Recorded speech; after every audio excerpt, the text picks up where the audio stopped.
Hey everybody, and welcome back to another episode of the Driver's Lounge. In today's episode, we're going to be talking with Marc Stehle, representative from Birel, as our mini-series where we're going to talk with representatives from 5 of the most dominant chassis in 206 racing at the moment. If you're excited for these episodes, please like, comment, and subscribe. And without further ado, welcome to the episode.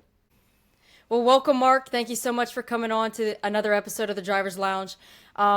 First off, we'll congratulate you with your win a few weeks ago at CK&A Grands and Masters. Kind of talk me through how you got started into racing and maybe a little bit about yourself. Thanks for having me on, first of all, and thanks for the congratulations on the second Masters Championship. It was a great weekend. We had a good turnout with the team. The way I got started in karting was me and my dad and my brother went to a street race in a little town called Essex, Ontario, near our house. I would say that it probably 1981. So I think my first race was 1982 at a little track called Leamington, Point Pelee Karting. They just had a CK&A Canada event there. Grew up there, raced for years. Traveled around a little bit into the States. Got into enduro racing in the early 90s. I ran enduros for probably 8 years. Took a little break. Got married in the meantime. Got back in 2001, and never looked back. And got into selling some go-karts, some Tony karts back in 2005. I did that for a few years, and then I owned a family business with my father. So we did the go-karts on the side. Then I just raced for myself for a few years. And then through COVID, everybody kind of gave life a little look at and decided to change what we did. And my wife being American, we packed up and moved to the States. And that's where Stehle Motorsports came. So kind of talk me through how long you've been a dealer for Birel and what kind of made you choose to have Stehle Motorsports be a Birel dealer? So I've run with Birel since, I want to say 2012. Then when we thought about moving to the States, it was, what was I going to do over here? Birel wasn't very big in the Midwest anymore. The dealerships had all closed up and went other ways. So I seen an opportunity to bring Birel back to the United States, and we've been pushing hard ever since we moved here. So where exactly are you located? So I'm in Michigan, Addison Township, Michigan, which is about 45 minutes north of Detroit. Gotcha. But you guys do travel pretty much everywhere. I mean, we've seen you guys down in Florida. Kind of talk me through what a weekend with your team would look like. We basically travel anywhere the guys want to go. So if I've got interest and I can get 5 to 10 guys together, we pack up and we head down. We went to NOLA for the Winter Nats last year. That was a great time.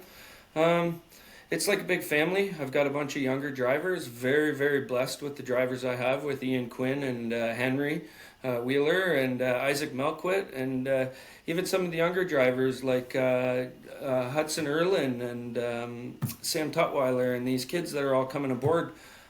It's like a big family. We all get along good. Number one thing in go-karting is we got to have fun. That's where I think the 206 package is... It's cost effective, so families aren't extended and spending their food money to go racing. So people tend to have fun, and I want people to have fun. If we're not having fun, there's no sense in doing this. Right. So when you are traveling and bringing your team place to place, are you carrying an availability of parts with you? Or are you kind of just ordering as you see fit? No, 100%. I come fully prepared. I have everything you need for a Birel Art product. Also sell PKT parts and dragon skin clutches. So you really don't have to worry about anything when you come with me. And if I don't have it, somebody else at the track that I deal with will have it. Right. Yep. Well, let's kind of talk a little bit more about the Birel product itself. What do you find makes that chassis stand out? I know we talked about how you have been with them for a while, and it's kind of, you feel loyal to the brand, and obviously you're very happy with the product. You guys have had great results, but what would you say makes your product stand out? The Birel that we use for Briggs racing is called the AM29. It was specifically designed for low horsepower engine. Some people say it was designed for Honda racing back in the day. It's been around since about 2006 is when they started designing it. There's been a lot of development and input into the chassis before they designed it. They really haven't changed the main design of it. I think they've just kind of honed in on the low horsepower 206 or Honda racing like we used to do in Canada, and just developed this chassis specifically for that. And you can see we're having great results. So are you guys kind of straying away from the stock setup, or are you guys kind of just keeping it, out of the box, a normal neutral setup for your front guys, whether it be yourself or Ian or Henry? I know there's some people rumor that you guys might, do things a little bit different, whether it's change parts out. There's always talk around the pits. So let's kind of debunk that theory. Okay, so the Birel AM29 is designed specifically for the 206 package. So the goal behind that was to make it fast out of the box. We use the stock wheels. We use the stock hubs. Usually pretty much 50% of the team uses the stock axle that comes with it. We offer a little bit different one, a little bit stiffer for some of the more aggressive drivers. We use PKT rear hubs. But Cameron, I would say we don't vary far from the out of the box setup. A lot of times straight up on the pills, nothing special. Just got to make sure it's put together right, and the number one crucial thing is getting the seat in the right spot. For sure, and the driver also plays a large part in that one.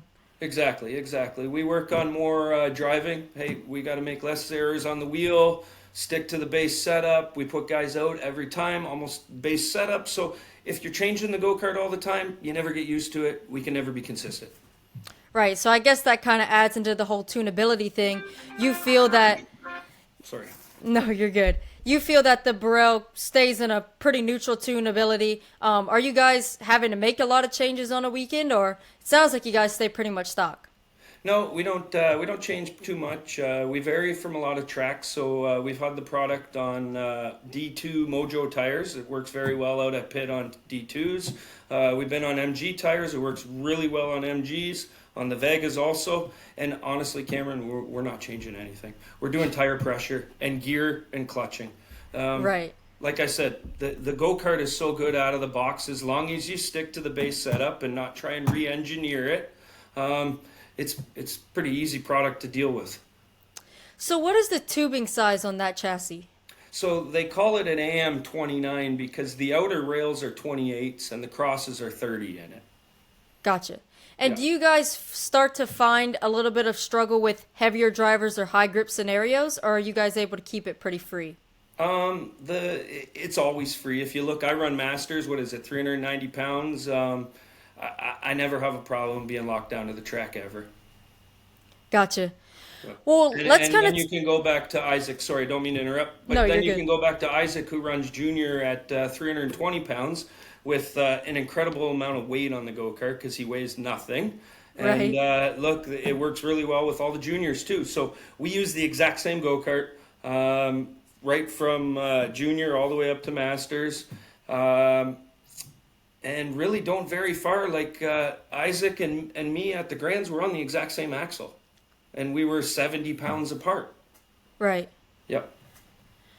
Well, we've kind of starting to see the Birel kind of go away a little bit in the South. Do you guys have any plans to, maybe penetrate that market or bring back the Birel at all? Would love to penetrate that market. Basically, what I'm here to do is set up dealerships across the United States. So if anybody wants to get into the product and wants the support, I'm here to give the support. You call me anytime. And like I said, if anybody's interested, yeah, we'd love to get the product down there. And between me and PSL, we back it 100%. Well, let's kind of talk about your plans for 2025. I know schedules are just starting to come out, but we did see you guys at a lot of the CKNA events, whether it be South Division, North Division. What are your kind of plans so far that you have for your 2025 season? So we're working on going to Daytona and then CKNA at Jacksonville, which was just announced. So we're just doing plans for that. I plan on doing one race a month throughout the winter. And then obviously up here where we're at, come April, the tracks start opening up and we get very busy. We can race here every weekend up here if we want. So Gotcha. the plan is to do as much as we can down south, like as long as the guys want to go. And then most of the CKNA stuff up here. As long as I have the clientele to go, I'll go back it. I did a lot of two-cycle racing last year with Ian Quinn in the Stars series, and I missed out on a lot of opportunities being able to go and support the 206 package, and that's my background. And so Stehle Motorsports is going to more focus on the 206 and CKNA next year, and supporting the clubs in my area. I feel if we want to grow the sport, the clubs is where it's at. And if people get frustrated and they don't have the backing at these clubs, they get out of the sport, they don't stay. So my goal is to just make the sport bigger.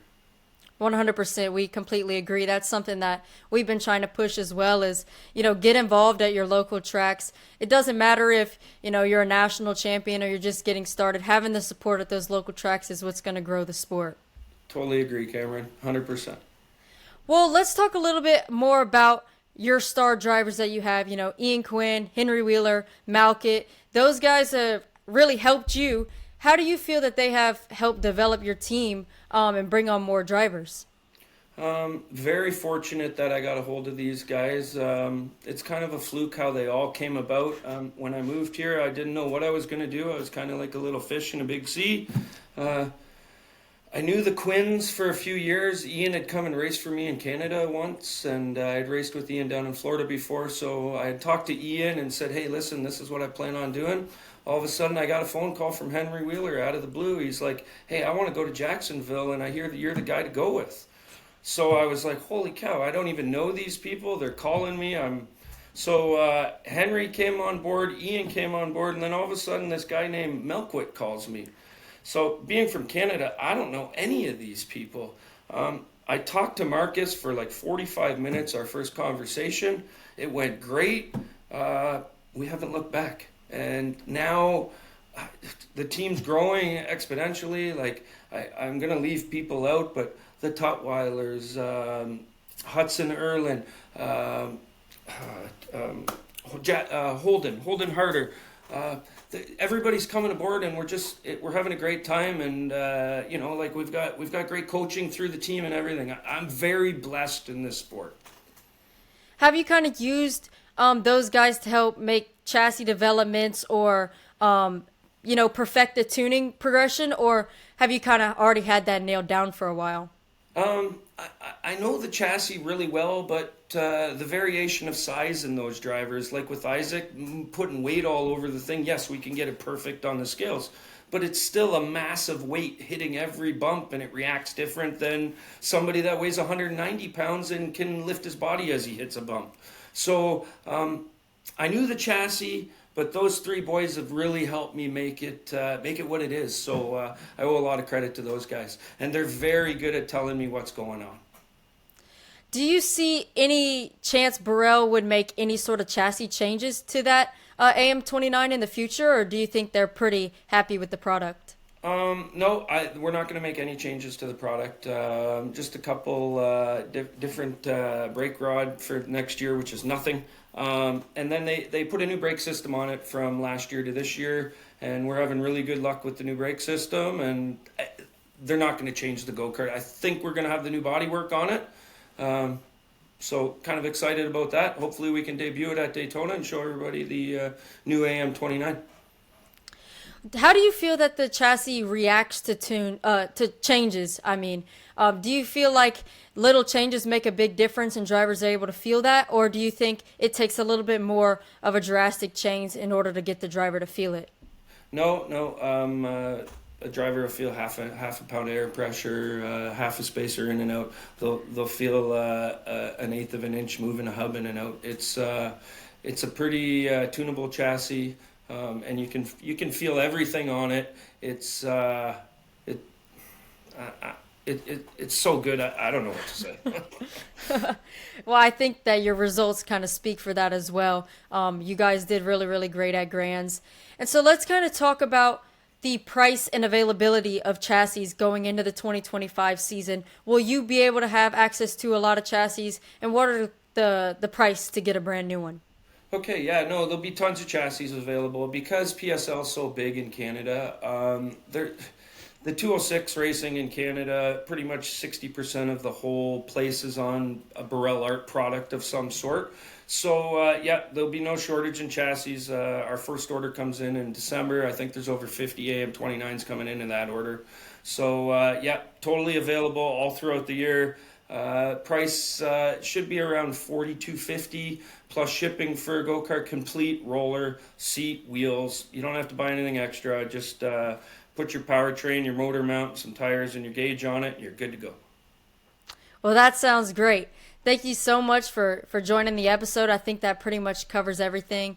For all the viewers, if you guys want to make it to the front and are interested in a Birel product, reach out to Marc Stehle. Yeah, thank you again so much for joining, and it's been a pleasure. Thank you very much, Cameron. And if you ever want to try one, let me know. Sounds good. Thank you.